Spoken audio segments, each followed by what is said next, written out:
Good morning, my beautiful babes and babettes. I am your resident active advocate, and I am here today to tell you, infomercial style, how to be the biggest jerk in the room. Yay! But Lily, I hear you ask, don't you need a lot of money to be the biggest jerk in the room?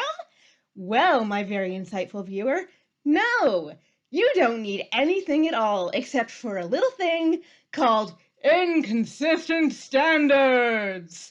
The more inconsistent, the better, because the more inconsistent, the more malleable. Thankfully, these standards don't have to be applied just to people with disabilities. They can be applied to any minority group you've been taught to think are inferior. On day one, these people can be stupid, dirty, unorganized, and horrible.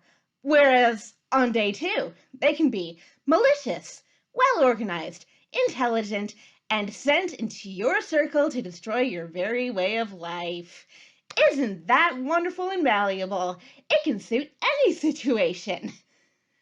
Pick a minority group, any minority group at all, and you can apply these standards to them at any time you want. But Lily, how does one create these inconsistent standards?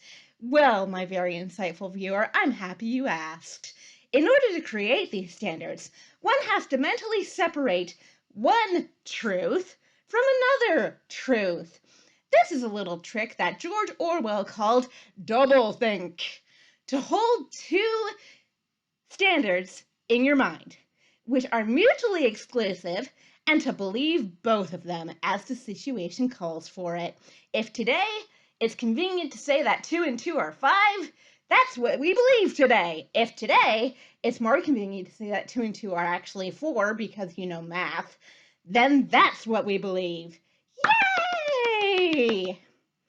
But Lily, what do we do if someone thinks that we're a jerk for having these standards? Well, my very inconvenient viewer, we can just call them a, quote, libtard, and thereby pass off and ignore any complaints that they might have. Oh, those people looking for equity and rights and the free speech and freedom of religion that the rest of us are allowed, and, just the ability to exist as a human being who actually is seen to have value. No. That's way too inconvenient. We can't allow that because we are the ones who are in charge. And by we, I mean any group that you belong to. Doesn't have to be white, straight, rich, able-bodied males. It could be anyone. Doesn't matter who you are.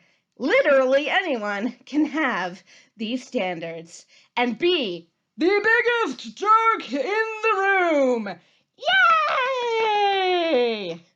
But Lily, what if people start thinking that you're a jackass for doing this? Thank you for your time today. Thankfully, I take weekends off, so I will have a full 2 days to forget your very inconvenient question, and you don't have to learn a thing. Thank you for your attention. I will see you on Monday. Bye-bye, bye-bye, bye-bye. But Lily,